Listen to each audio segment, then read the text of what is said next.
Late जाए। रात पर लेट आंसर पार्टी लेके पड़ जाएगा। गाँव की भाषा में एक जगह सिविल में ऐसी प्रवचन दे रहा था, तो मैं बोला इसको क्या बोलेंगे, कह रहे मस्ती आंसर पार्टी लेके पड़ जाना। समझते आंसर पार्टी? मुझे एक औरत ने बताया था, बोला इसको क्या बोलेंगे, कह रहे मास्टर इसको आंसर पार्टी लेके पड़ जाते हैं, लदाई उड़े चंदर उड़े और लेटे दिन भर। ऐसे रोजे प्रभु को पसंद नहीं। आगे बढ़ेंगे। क्या तुम इसे उपवास और ईश्वर का संग्रह दिवस कहते हो? तुम इसे रोजा कहते हो? हालेलुया। हालेलुया। क्या तुम रोजे बोलते हो? आगे बढ़ेंगे। मैं जो उपवास चाहता हूँ, मैं जो उपवास चाहता हूँ, प्रभु सुनो गौर से, प्रभु कह रहे हैं मैं जो उपवास चाहता हूँ वे इस प्रकार है। वे इस प्रकार है। क्या? मैं जो उपवास चाहता हूँ वो इस प्रकार है। कौन सा? कैसे पढ़ेंगे हम सादर? अन्याय की बेड़ियों को तोड़ना। अन्याय की बेड़ियों को तोड़ना। बेड़ियों को तोड़ना। अन्याय की बेड़ियों, पाप की बेड़ियों को तोड़ना, घमंड की बेड़ियों को तोड़ना, बुराई की बेड़ियों को तोड़ना, पाप की बेड़ियों को तोड़ना, ये सब बातें हैं प्रभु के लिए। प्रभु उसको उपवास कहता है। आगे बढ़ेंगे। जुए के बंधन खोलना। जुए के बंधन खोलना।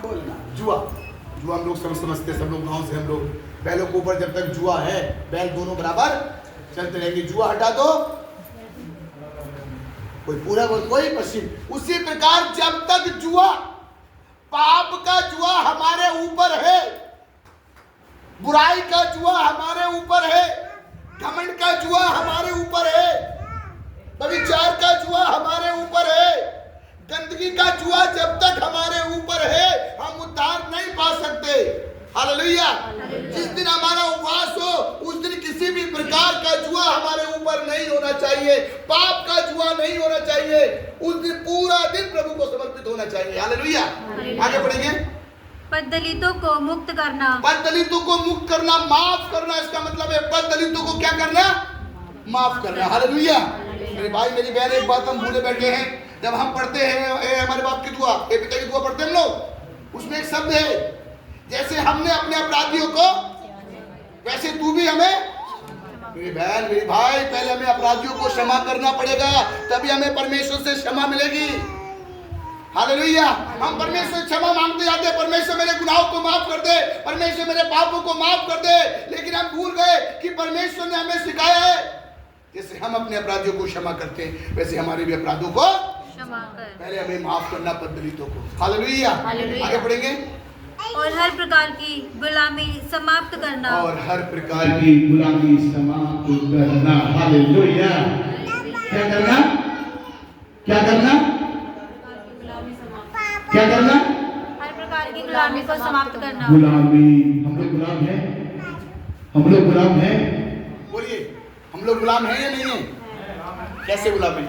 पाप के गुलाम हैं और बुरी आदतों के गुलाम हैं, झूठ के गुलाम बन गए हैं, घमंड के गुलाम बन गए हैं, व्यभिचार के गुलाम बन गए हैं, अन्य सभी गंदगी के हम गुलाम बन गए हैं। एक 6 फीट का आदमी 2 इंच बीड़ी का गुलाम बन गया है। एक 6 फीट का आदमी झूठ बोलने का गुलाम बन गया है। अगर उसको बीड़ी नहीं चाहिए, उसका पूरा दिन अच्छा नहीं है। इतना बड़ा लंबा चौड़ा आदमी अपना जाने कौन कौन सी बातों का गुलाम बन गया। प्रभु का वचन कहता है जिस दिन आपका रोजा होना चाहिए उस दिन कोई भी गुलामी नहीं होनी चाहिए। हालेलुया। हालेलुया। आगे बढ़ेंगे। आगे। हाँ। अपनी रोटी भूखों के साथ खाना। अपनी रोटी भूखों के साथ खाना। मैं बार बार ये बात बताता हूँ और मुझे बड़ी अच्छी लगती है सच में ये बात हमारे मुस्लिम भाइयों की। तो हम गजोला में थे तो जोया के पास में कोई गांव, सब मुस्लिम गांव है, टोटल मुस्लिम गांव है, टोटल मुस्लिम गांव। वो तो शाम को आते थे, ये इनका रोजे जब चलते थे तो वो लोग, मैंने खुद देखा है कि वो लोग बुलाते थे लोगों को रोड पे, कोई हिंदू हो मुस्लिम कोई भी हो, सबको बुलाते थे, आ जाओ। उनके फल फ्रूट कुछ रख लेते, वो टेबल पर खिलाते थे। वो अपने खुद नहीं खाते, दूसरों को खिलाते। उनको मालूम है दूसरों को खिलाने से सवाब होता। ये वचन हमारा, लेकिन फॉलो वो करते हैं। हालेलुया। हालेलुया। यीशु की स्तुति हो, यीशु को धन्यवाद। ये पास में गोदी गांव है, मैंने देखा यहाँ पर भी वो जितने भी फास्टिंग होते लोग एक एक घर में, मतलब एक एक दिन करके सब लोगों को इकट्ठा करके अपने घर में दुआ कराते हैं और उन सबको फास्टिंग कराते हैं। वो लोग और खाना क्या बोलते हैं, रोया तुड़वा देते हैं। वो बहुत सारे गाँव में ऐसा होता है। ये वचन बता रहा है कि अपनी रोटी भूखों के साथ खाना। जिस दिन आपका फास्टिंग है उसकी रोटी सच में भूखों के साथ हमें खाना। असली फास्टिंग भइए, असली उपवास भइए, असली रोजा भइए। हालेलुया। आगे बढ़ेंगे। बेघर दरिद्रों को अपने यहाँ ठहराना, बेघर दरिद्रों को अपने घर ठहराना, उनको शरण देना, जो नंगा है उसे कपड़े जो पहनाना नंगा उसे कपड़े पहनाना, और अपने भाई से मुंह नहीं मोड़ना। और अपने भाई से मुंह नहीं सबसे बड़ा रोज़ा है, सबसे बड़ा